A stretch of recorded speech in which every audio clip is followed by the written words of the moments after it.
Daily Words of God. Whenever destination is mentioned, you treat it with special seriousness. All of you are particularly sensitive regarding this matter. Some people cannot wait to kowtow to God in order to end up with a good destination. I can identify with your eagerness, which doesn't need to be expressed in words. You absolutely do not want your flesh to fall into disaster, and even more, you do not want to descend into long-lasting punishment in the future. You only hope to live more freely and easily. So you feel particularly anxious whenever destination is mentioned, fearing deeply that if you are not attentive enough, you may offend God and be subject to the deserved retribution. You have not hesitated to make compromises for the sake of your destination, and many of you, who were once devious and flippant, have even suddenly turned especially gentle and sincere. Your sincerity even casts a chill over me. Regardless, you all have honest hearts, and from start to finish, you have opened up to me without hiding any of the secrets in your heart, be they blame, deceit, or devotion. All in all, you have very candidly confessed to me those essential things in your deepest recesses. Of course, I have never avoided such things either, because they have become commonplace to me. You'd rather enter the sea of fire for your final destination than lose a strand of hair to gain God's approval. I'm not trying to be too dogmatic here. It is that your heart of devotion is especially inadequate to face everything I do. You may not understand what I mean, so let me provide you with a simple explanation. What you need is not the truth and life. It is not the principles of how to conduct yourselves, and particularly is not my painstaking work. What you need has to do with what you possess in the flesh: wealth, status, family, marriage, etc.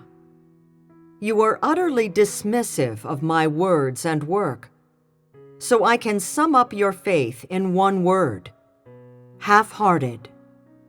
You will go to any lengths to achieve the things that you are absolutely devoted to, but I have discovered that you will not disregard everything for the sake of matters concerning your belief in God. Rather, you are just relatively loyal and relatively serious. That is why I say that those who lack a heart of utmost sincerity are failures in their belief in God. Think carefully. Are there many cases of failure among you? You ought to know that success is achieved due to people's own actions.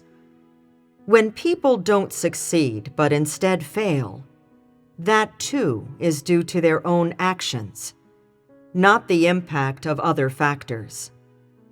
I believe that you would do anything it takes to get something done that is more difficult and entails more suffering than believing in God, and that you would treat it very seriously. You would even be unwilling to make any errors. These are the kinds of unremitting efforts all of you have put into your own lives.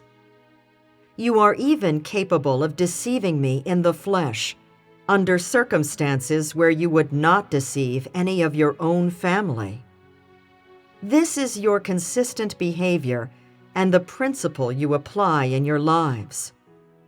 Aren't you still cultivating a false image to deceive me for the sake of your destination and to have a beautiful and happy destination?